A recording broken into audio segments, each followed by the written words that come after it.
想要与我们了解彼此吗？进来吧，我与你结合。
无需戒备，是我。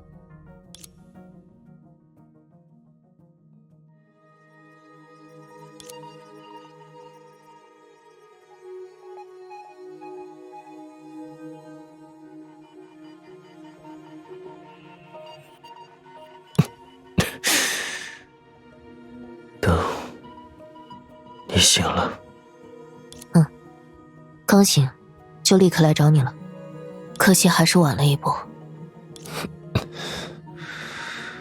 凡事如此，难可逆见，无需介怀。睽违多年，虽是在这样的情形下重逢，依旧让人十分快慰。一段时间不见，你倒是病得越来越厉害了。无妨，我虽病骨之理，然而素债缠身，不敢轻易送死。倒是你一路赶来，应当遭遇了不少战斗吧？可有受伤？你是指那些异象？托您的福，都是小鱼小虾，我早已习惯了。没关系，我的命一直很硬，否则也没法活到现在。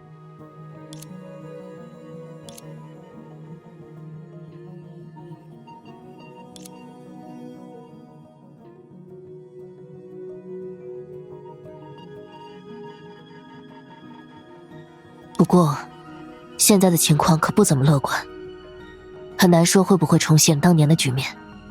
你身上的束缚怎么样了？止于最后3道了。动作倒快，不能再等下去了。你也明白，我必须做些什么。如果有必要，我会手动清除所有的隐患，哪怕引发这一切的是我们的老相识。放手去做吧，我相信你的判断。先别急着下结论，为了确保能消灭所有的不稳定因素，我还需要一样东西，你的特殊许可。哦，原来如此，请吧。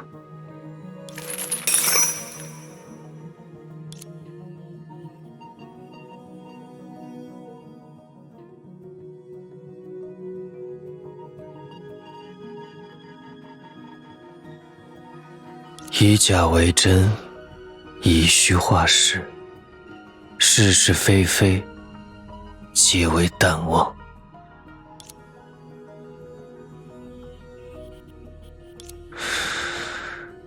如此，你便可暂时借用他们的力量，之后的事就拜托了。多谢，再见。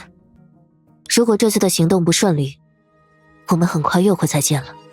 盛名之下无虚事，我相信破气之术的气魄，就让这次的重聚终止于此吧。恕我以现在的境况，无法起身相送，请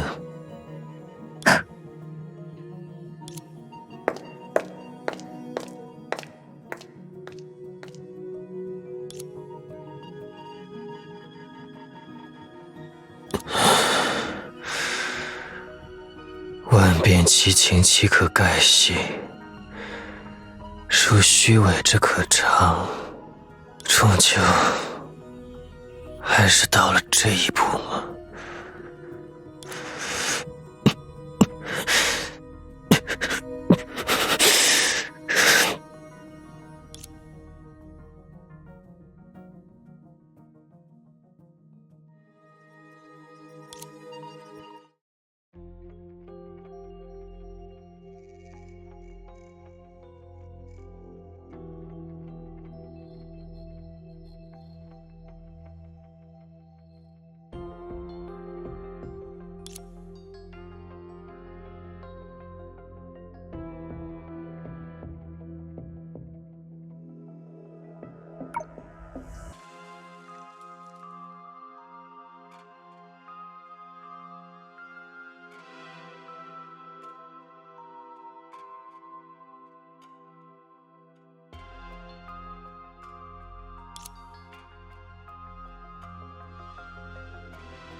离恶石像重现世间，曾经被术所钳制，将其如火与电一般化为工具的影子，将会重获自由。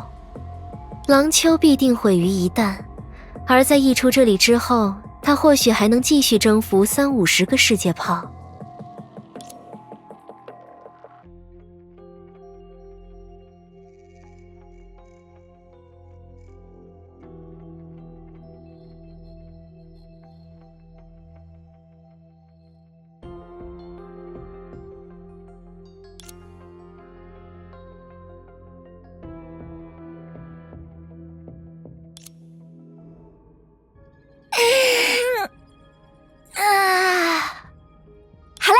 消息停当，咱也该带你们去认识一下其他几位数了。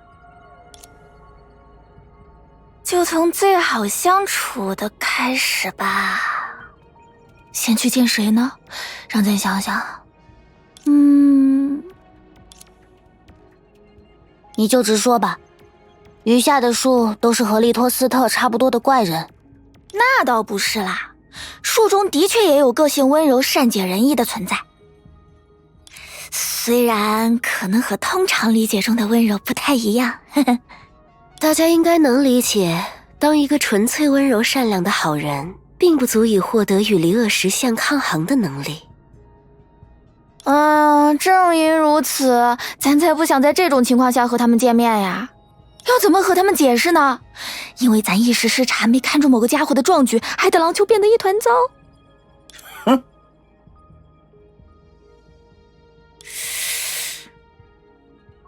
算了，还是先去找色拉吧。色拉？松雀，你刚才没吃饱吗？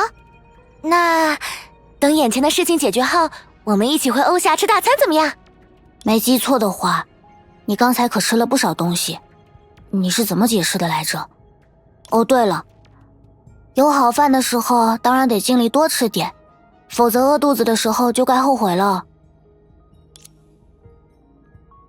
啊？哎呀，错了，此色拉非彼色拉。我提到的色拉就是那位最温柔的树，他全名色拉佩姆，在书中领有结合之名。色拉应该不会为这2天的事责怪咱们，但想要唤醒他，却未必是件易事呢。首先，这所谓的温柔，听上去就不可信。你要这样说，大家确实各有各的性格。各位倒也不必太过担心，只要能够唤醒七树，他们是否愿意合作，在我看来其实并不重要。比如说，我们夺去他们的肉身，将他们的能力导入空余的气涌之中。喂，决一，你不要突然说这么可怕的话呀！我倒觉得有这种说法保底，瞬间就安心了。无论如何，唤醒七树至少值得一试，总比瞻前顾后、坐以待毙要强。还是我们寻梦者说话公道，不要学决一，动不动就说些可怕的事情。出发吧，咱们去图书馆。